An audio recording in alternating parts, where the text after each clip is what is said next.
Salut l'équipe, j'espère que vous allez bien. Aujourd'hui, on se retrouve pour un nouveau podcast. Alors, il y a plein de choses à dire aujourd'hui.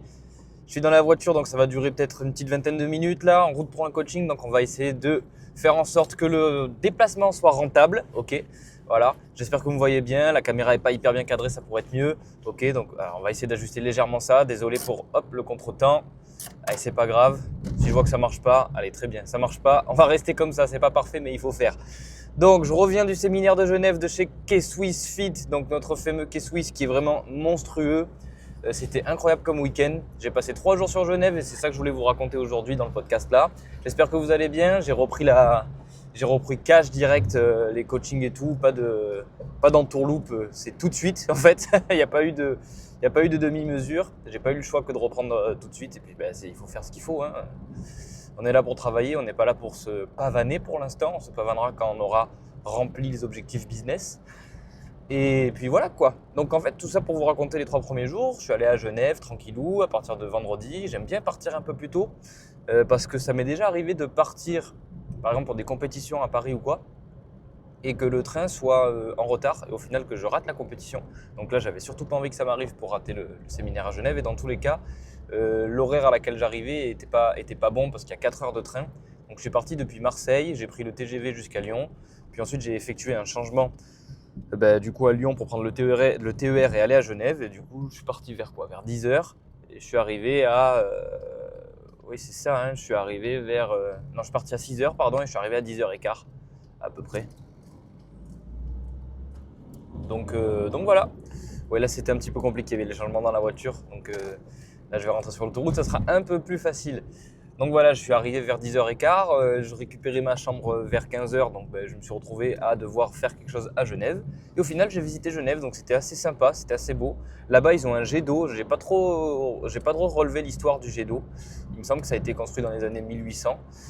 Et que c'était pour faire une dépressurisation d'une certaine entreprise. Bon bref, ils ont un jet d'eau qui pop comme ça là, qui est assez haut.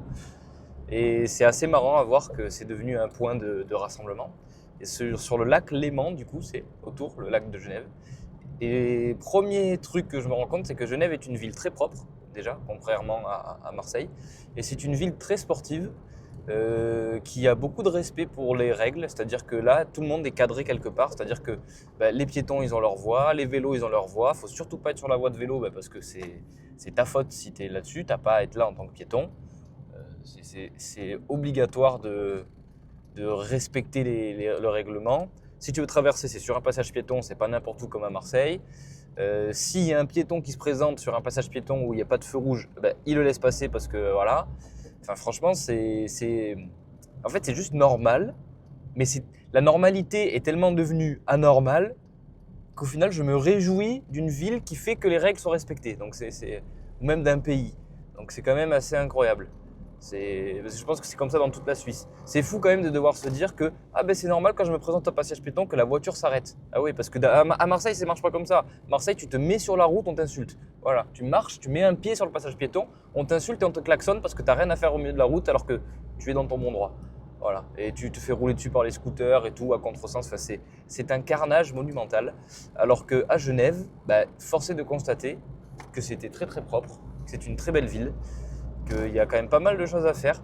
Du coup, je suis allé un peu balader, visiter. Comme je vous ai dit, j'ai vu le jet d'eau. Je me suis promené le long du lac Léman. Je suis passé devant le bain des Paquis que je ne connaissais pas, qu'un Suisse m'a fait découvrir. Adrien, si tu passes par là, coucou. Merci de m'avoir fait découvrir la Suisse. Enfin, en tout cas, une partie de Genève, pardon, parce que la Suisse, c'est grand, je n'ai pas encore tout fait. Donc, très très bien. Merci à Mustapha aussi que j'ai rencontré dans mon auberge de jeunesse, à l'hôtel où je suis allé. Voilà, on a dormi tous ensemble parce que oui, la Suisse est beaucoup plus chère que la France. Pour tout vous dire, après ma petite balade autour du lac Léman et après avoir visité, j'avais faim. Il était midi, 13h et je savais pas trop où aller manger. Je me suis dit, je vais aller à Pokawa parce que je connais. Je vais à Pokawa, je regarde qu'est-ce qui se passe à Pokawa. Les prix, c'est x2 par rapport à la France en fait. C'est-à-dire que pour un même plat, en France, tu vas payer 15 € et là-bas, on en paye 27, quasi 30. Voilà. 30 francs suisses, oui, 30 €, ouais, j'ai payé 27 francs suisses, ça fait à peu près une trentaine d'euros, ouais. À peu près par là, allez, 27, 28, je sais plus. Enfin bref. Donc c'est beaucoup plus cher pour la même chose. Après, les salaires, le niveau de vie sont beaucoup plus élevés. Le SMIC là-bas, apparemment, après avoir discuté avec des copains qui connaissent la Suisse, c'est 3600 francs suisses, quelque chose comme ça, quelque chose près, je crois. Donc ça n'a rien à voir avec la France, c'est le double en fait, clairement. Donc rien que ça témoigne du niveau de vie beaucoup plus élevé. Mais par exemple, quand j'ai payé pour mon auberge de jeunesse, comme ils savent que c'est des jeunes qui vont là-bas, qu'on n'a pas forcément, on gagne pas des milliers des cents, parce que franchement, j'ai pas pu choisir mon hôtel. Hein. C'était soit je payais 150 € les trois nuits, donc 50 francs suisses par nuit, soit c'était 1000. C'est pas compliqué, le choix il est vite fait. Hein. J'ai pris 150. Hein. Je peux pas me permettre de payer 1000 francs suisses par nuit, hein. C'est trop compliqué. Donc voilà, j'ai pas encore les moyens de faire ça, peut-être un jour peut-être. Donc voilà, donc petite balade à Genève et tout, je sais plus ce que je disais, écoutez c'est pas grave, j'ai perdu le fil de ma pensée. Voilà, oui la nuit d'hôtel était assez chère, du coup j'ai dû dormir en auberge de jeunesse, qui c'est assez particulier, 8 personnes dans un dortoir. La première nuit, autant vous dire que je n'ai pas beaucoup dormi. Donc voilà, j'ai fait comme j'ai pu, hein. C'est comme ça. J'étais obligé. Après, c'est bien parce que j'ai eu d'autres expériences. Ce qui était assez rigolo, c'est qu'on avait un Marocain, un Américain, un Égyptien, un Marseillais dans la même pièce. Donc, c'est assez drôle. Ça commence, on dirait une mauvaise blague, comme on dit. Et puis voilà, j'ai fait mon petit tour. J'ai rencontré Mustapha ce jour-là. On a fait le petit tour aussi au lac à Genève. Et puis après, je suis allé me poser tranquillou dans la chambre, dormi, très excité pour aller voir Monsieur Kesswiss le lendemain, où c'était le séminaire. Après 6 mois d'apprentissage en ligne avec des appels mois par mois. Donc s'il y a 6 mois d'apprentissage, j'avais un appel par mois. Les modules sont débloqués pendant 3 semaines. C'est-à-dire que semaine 1, j'ai un module, semaine 2, j'ai un module, semaine 3, j'ai un module, semaine 4, on n'a rien, mais on a un appel pour permettre de rattraper un petit peu le retard qu'on aurait pu prendre sur les modules, parce que les modules vont une durée de, certains 15 minutes quand c'est très court, jusqu'à 1 heure. Sur les modules de programmation d'entraînement, par exemple, ça a pu durer 1 heure, 1 heure 10, je crois. À peu près, environ 1 heure le maximum il me semble. Donc il faut pouvoir prendre le temps, et il faut, parce que se former c'est important, mais il faut pouvoir avoir le temps de se dire là je vais me poser 1 heure et je vais prendre des notes et je vais devoir revenir sur la vidéo, donc un peu plus qu'1 heure, chercher à bien comprendre ce qui est dit, un peu comme un livre, bien intégrer tout ça. Et donc c'est très bien parce qu'on a fait un travail de fond sur les 6 premiers mois qui nous permet de comprendre une bonne partie des concepts, mais le séminaire, ça ramène le tout là-haut, quoi. Ça n'a rien à voir. Le séminaire, il est essentiel parce que déjà, comme il dit Kesswiss dans les premiers temps, quand tu arrives là-bas dans la salle, c'est une salle de CrossFit, il fait ça et tout, c'est plutôt bien. Quand tu arrives dans la première partie, il te dit, premier truc, networking. On va parler mindset et tout, premier truc, networking, vous êtes tous là, on est à peu près 100 personnes dans le séminaire, réseauter entre vous. C'est très marrant parce que j'ai dû attendre qu'on soit dans un séminaire comme ça pour me rendre compte que j'avais un gars qui s'appelle Lohan. Lohan, si tu passes par là, on se voit vendredi, qui était à Marseille juste à côté de moi, qui travaillait au 7 à Marseille et moi je travaillais au Vieux-Port. Donc c'est pour ceux qui sont pas de Marseille, c'est à même pas 1 kilomètre. Et il a fallu que j'attende de me rendre en Suisse alors qu'on faisait la même formation tous les deux depuis 6 mois pour me rendre compte que j'avais un gars qui était à côté de moi, qui était autant passionné que moi par le sport et par la prépa physique et le corps humain. Putain, fait chier. Parce que ça, c'est dur, ça aussi. C'est quelque chose que je parle pas forcément. Où j'ai un peu essayé de l'aborder dans mes posts sur Instagram, mais en tant qu'auto-entrepreneur, vous m'appelez comme vous voulez, je m'en fous, c'est qu'un titre. En tout cas, que quelqu'un qui essaie de commencer et de vivre de son activité, c'est difficile. Ce que j'ai rencontré le plus, qui me chagrine le plus, c'est difficile parce que c'est compliqué d'avoir des gens qui ont la même mentalité, le même mode de pensée. C'est-à-dire que moi, je pense pas, là je vais parler d'un statut salarial, je pense pas en CDI, même si ça peut être très sécurisant. Pendant un moment, c'est ce que je cherchais. Je pense qu'il y a une partie de moi qui le cherche encore parce que ça me permettrait de sécuriser. Mais de l'autre côté, il y a mon côté entrepreneurial qui dit non, mais là, il faut que, il faut que je bombarde en fait. Et puis c'est tout. Genre, j'y vais et puis voilà, puis on verra qu'est-ce qui se passe au pire. Au pire, qu'est-ce qui se passe? J'ai ma copine, qui a un revenu stable. Au pire, j'ai mes parents qui sont là-bas. Au pire, qu'est-ce qui se passe? Je dois retourner chez mes parents. Voilà. Au final, il m'est rien arrivé. C'est pas grave, je sais que mes parents, ils sont là. J'ai la chance d'avoir des parents qui peuvent me soutenir d'un point de vue de m'aider si je dois être logé ou autre. Parce que d'un point de vue financier, ils m'ont toujours mis au travail, ils m'ont toujours soutenu. Franchement, mes parents, s'ils n'étaient pas là et s'ils n'étaient pas comme ils étaient, je ne serais pas là où je suis aujourd'hui. C'est en grande partie dû à eux, ma famille, tout. Ils m'ont donné une très bonne éducation. une très bonne éducation et ils se sont toujours débrouillés pour qu'on ne manque de rien et qu'on apprenne les valeurs de la vie. Mais bref, tout ça pour vous dire que compliqué, je trouve parfois, j'ai un peu digressé, de se retrouver dans les paroles de certaines personnes et de se retrouver avec une communauté et des gens qui ont plus ou moins les mêmes valeurs, les mêmes centres d'intérêt, avec le même niveau de passion. Quand j'étais à la fac, on n'était pas beaucoup à avoir ce truc-là. Moi, quand j'étais à la fac, j'étais déjà en train d'étudier derrière d'autres formations où j'étais sur mes Google Sheets pour essayer de systématiser mes connaissances, pour essayer de mettre en place mon truc en mode je fais comment si je veux coacher des gens en ligne? Comment je fais? Je ne peux pas le faire puisque je n'avais pas d'outils, je ne voulais pas payer d'application. Je ne peux pas payer 80 € une application pour une personne que je vais avoir en gratuit en ligne, c'est pas possible. Donc comment je me débrouille? Et pareil pour pour les personnes en présentiel, comment je fais pour leur donner des programmes avec des images et tout pour que ce soit simple d'utilisation pour eux? Alors c'est peut-être pas parfait encore, mais en tout cas ça a le mérite d'exister et j'ai eu le mérite de réfléchir à quelque chose et de me former même sur ça. Et pendant les cours à la fac, quand je trouvais que c'était un peu limite, j'étais sur d'autres formations, sur d'autres trucs que je regardais. Tout ça pour essayer de me démerder, pour préparer le plus tard. Et bref, j'avais pas beaucoup de personnes qui étaient dans cette mentalité-là. En tout cas, c'est l'impression que j'ai eue. J'en ai eu, allez, vas-y, 3 personnes sur le master, je pense, qui m'ont, désolé pour ceux qui écouteraient, mais c'est un peu la vérité. 3-4 personnes, ouais, max. Avec qui j'arrivais à bien m'identifier. Alors je pense pas, humblement, il y avait des gens, je me disais qu'est-ce qu'ils foutent là, je sais pas ce qu'ils foutent là. Et je comprends pas leur intérêt. Et il y en avait, je me disais, c'est juste que je pense que j'avais pas les mêmes centres d'intérêt que eux, beaucoup, même en termes de football et tout, donc je pouvais pas m'intéresser aux mêmes trucs. Mais en termes de prépa physique, on n'avait pas les mêmes visions, donc c'était intéressant de pouvoir échanger comme ça. Mais force est de constater que les gens qui investissaient, moi je lâchais des 300 balles, 400 balles, voire même 600 balles par mois, juste pour acheter des formations, les faire, regarder comment le mec il faisait, regarder les programmes, regarder ce qu'il mettait dedans, comprendre pourquoi il mettait tel exo à tel endroit, qu'est-ce que c'était ça, c'était quoi FRC. Enfin, Alexis Beck, j'ai poncé toutes ces formations, je les ai toutes quasiment. Voilà, je les ai toutes à part Bilan Pro et je crois que c'est tout quasiment. Et ah oui, et sa série Focus. Mais tout le reste, je les ai, tous les trucs sur la mobilité et tout, j'ai commencé, je suis rentré par Alexis. Et puis quand j'ai vu qu'ils ont fait des programmes avec K-Swiss, notamment Squad Pro, je me suis dit mais c'est qui ce mec là? Et j'ai commencé à le suivre, puis après j'ai vu qu'Alexis avait fait le mentorat. Je me suis dit attends, mais s'il a fait le mentorat de K-Swiss, ça veut dire que K-Swiss est son mentor, donc si moi je veux aspirer un peu à ce que fait Alexis, peut-être qu'il faudrait que j'aille voir du côté de K-Swiss. Et finalement je ne me suis pas trompé, même si je ne le connaissais pas trop. Je pense que le moment où moi j'ai commencé à le découvrir, c'était quand il avait son enfant, donc ça devait être un peu spécial en termes de création de contenu pour lui et tout de son côté. Bon bref, j'ai digressé, tout ça pour dire très compliqué de trouver des gens dans sa communauté, dans son cercle d'amis, de trouver des gens qui ont la même ligne directrice que toi, qui ont les mêmes ambitions que toi.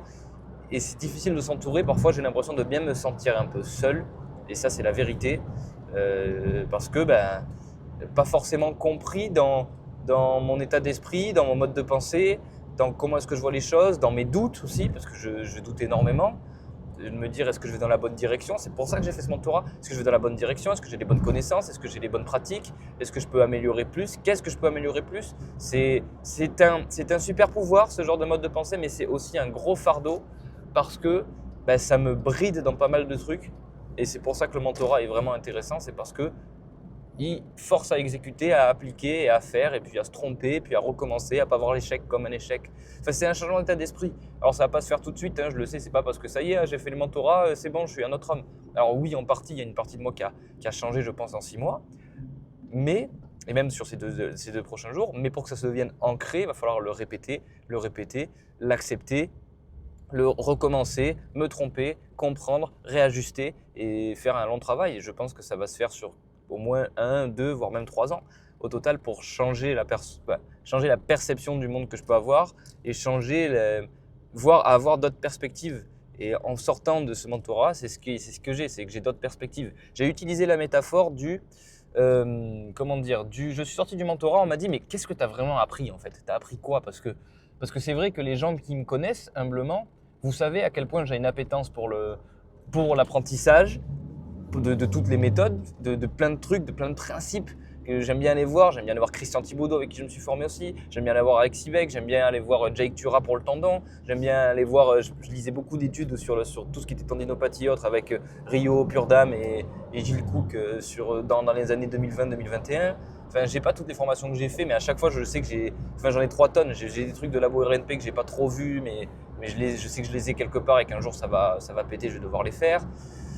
J'avais acheté des livres sur les réflexes archaïques, j'ai lu énormément sur le powerlifting et sur les méthodes pour pouvoir apprendre à voir comment est-ce qu'on développe la force max. Bref, vous savez que je suis à fond là-dedans, mais qu'est-ce que j'ai réellement appris au final? Parce que en soi, tout ce qu'il a dit, je le savais en fait. Je le savais, j'avais moins systématisé, c'était moins structuré, j'avais moins, comment dire, j'étais même pas sûr parfois de bien comprendre ce que j'avais compris. Là, le fait d'avoir quelqu'un qui a plus d'expérience que moi, qui valide, parce que j'ai besoin en fait de ça. Moi, je fonctionne comme ça, j'ai besoin de validation externe, qui valide quelque chose auquel j'ai déjà commencé de faire, de me dire, en gros, il me dit là, tu vas dans la bonne direction. Pour moi, déjà, ça vaut la formation, minimum. Ensuite, la façon dont il a systématisé et structuré les infos, c'est-à-dire qu'il les a toutes prises en façon isolée et via son expérience empirique, il les a mis ensemble et il a dit voilà ce que je fais, voilà ce qui marche, c'est pas la vérité, je suis pas un gourou, mais moi ce que je fais depuis 10 ans et qui fonctionne, c'est ça. Voilà. Libre à vous de faire ou de pas faire. Il nous force pas à faire, il nous dit libre à vous de tester, de voir, d'ajuster, de prendre ce qu'il y a à prendre, de laisser ce qu'il y a à laisser, c'est ses mots à lui. Voilà. Et il a raison. Mais force est de constater que ça fonctionne, force est de constater qu'il impose rien à personne et force est de constater qu'en fait je savais tout et ce qui m'a apporté surtout, c'est la métaphore que j'ai utilisée, c'est que le marteau je savais l'utiliser avec un clou, poum, mais par contre je savais pas que le même outil pouvait me permettre de retirer les clous si j'en avais besoin. Voilà, exactement ça. Quand je suis sorti du séminaire, j'avais l'impression que, quand je suis arrivé, j'avais l'impression que je connaissais grand chose, que je connaissais, mais il m'a ouvert, on va dire, des possibilités avec les mêmes choses que ce que j'avais déjà, les mêmes connaissances que ce que j'avais déjà, mais il m'a ouvert encore d'autres possibilités en mode tu vois l'isométrie tu utilises dans tel contexte, là tu peux l'utiliser dans tel contexte. Alors on m'a demandé d'avoir des cas particuliers. Alors je sais pas vraiment comment expliquer, mais c'est plus par exemple tout ce qui était architecture du tissu conjonctif. Le tissu conjonctif c'est encore pour moi un peu flou. Parce que le tissu conjonctif, c'est ce qui englobe le muscle, le tendon, le fascia, enfin, ça englobe pas mal de trucs, les nerfs, c'est plein de trucs. Le tissu conjonctif, c'est plein de trucs, c'est 80% de tous les tissus qu'on a. Mais on va dire qu'en fonction des contractions isométriques qu'on va mettre avec un certain temps sous tension, avec un certain stretch, on va jouer sur les fascias, le tissu conjonctif, les muscles, les tendons. Et en fait, on utilise les muscles comme générateurs d'énergie pour permettre de créer des adaptations sur les autres tissus. C'est le but. Sauf que ça, rien que ça, cette mise en relation-là, déjà, je l'avais pas. Le fait de l'avoir, c'est incroyable. Déjà, c'était incroyable. C'est rien que ça, c'est un game changer parce que ça systématise le tout. Ça te dit, là, quand tu fais tel truc, tu le fais pour telle raison. Et moi, c'est ça que j'ai besoin. C'est que j'aime pas faire un truc parce que je l'ai pas compris. J'aime pas me dire, là, je vais mettre. Jusqu'à présent, je mettais des 1 minute de temps sous tension sur de l'isométrie dans des positions. Je ne pensais pas forcément à la position raccourcie ou étirée du muscle parce que je n'avais pas encore les notions, je ne savais pas forcément qu'est-ce que ça pouvait faire. Je sais que maintenant que la position étirée avec une certaine durée de temps sous tension, elle permet d'avoir une stimulation des fibroblastes et donc du remodelage de la matrice extracellulaire et donc du tissu du collagène et autres ce que vous voulez, et de donner une direction aux fibres et de permettre de faire remodelage au niveau du tissu cicatriciel et des adhérences qui pourraient se créer. Donc ça donne une explication de pourquoi est-ce que si j'ai une tension mécanique à un endroit qui est pas bon, je vais étirer pour mettre de l'isométrie. Parce que je pourrais très bien mettre de l'isométrie dans la zone qui est douloureuse aussi, ça fonctionne. Ça fonctionne, je l'ai déjà fait, je sais que ça marche. Mais du coup, il y a un intérêt supplémentaire et je peux moduler en fonction des personnes. Et c'est ça en gros qui est bien. Donc je vais pas un peu plus extrapoler parce que là, il va falloir que j'arrive bientôt à mon coaching. Mais c'était vraiment incroyable pour ça, incroyable. Et puis le réseau aussi qu'on a fait, j'ai pu parler avec pas mal de personnes, j'ai pu parler avec des gens qui ont fait des formations avec Lucas Bourguignon sur les réflexes archaïques, j'ai pu parler avec des ostéos, j'ai pu parler avec des kinés, notamment avec le physiothérapeute qui m'a un peu après fait découvrir Genève, donc merci à lui. J'ai pu parler avec Lohan. C'était bien, on a pu tester des méthodes, il nous a fait tester la méthode avec les résistances accommodantes que je savais utiliser, mais c'est toujours pareil, ça me remet un peu dans le goût du jour, c'était cool avec les bandes élastiques en résistance ou en assistance, et en assistance je ne l'avais jamais trop fait. J'ai pu tester une méthode de préparation aussi au niveau des tissus qui va du tissu le plus profond au tissu le plus superficiel, tout ça on le sait, c'est juste la mise en relation des informations qui est incroyable en fait. C'est ça qui fait la différence. C'est parce que toutes les infos, on les a tous. On les a tous les infos là. Là, tout ce que je vous dis, vous savez déjà tout ça normalement. C'est comment est-ce que tu les mets, comment tu les imbriques de façon logique dans un système qui fait sens et qui fait qu'après tu commences pas avec de l'excentrique supramax rapide parce que un bout d'un moment c'est du bon sens, mais parce que tu peux pas commencer avec ça si la personne a déjà pas eu les étapes d'avant. Et c'est ça en fait qui est bien, c'est que ça donne une suite logique, ça permet de trouver le bon point d'entrée pour chaque personne en fonction de son contexte. Et ça c'est juste, ça vaut tout l'or du monde en fait. Moi je le dis, je l'ai payé 3 600 € et je vais continuer de le payer parce que je l'ai payé en plusieurs fois, j'avais pas cette somme là, je pouvais pas me le permettre. Mais je paye jusqu'à décembre. Mais franchement, maintenant, après avoir fait le séminaire, et vous allez me dire, mais t'es malade, s'il m'avait dit ça coûte 15 000 €, si je savais et que si j'avais eu toute cette énergie-là, et que je savais que j'allais avoir tout ça et que je l'avais compris, ben 15 000 € ça les vaut. Minimum. Minimum. Vous rendez pas compte, là je pense que lui en 10 ans d'expérience, tout ce qu'il nous a partagé, c'est 10 ans d'expérience, d'essais, erreurs et tout. Même sur le business, le mindset et autres, c'est 10 ans d'expérience. Il m'en a fait gagner 5. Et si j'applique tout ce qu'il m'a dit dans 5 ans, ben voilà quoi. Alexis Beck, pas compliqué, il a fait son mentorat quand il avait 21 ou 22 ans, je crois. Là, il a 26 ans, il a généré au total 4 millions de chiffres d'affaires. Il a fait le mentorat pareil en 2021-2022. Et 4 ans plus tard, il est là où j'aimerais être.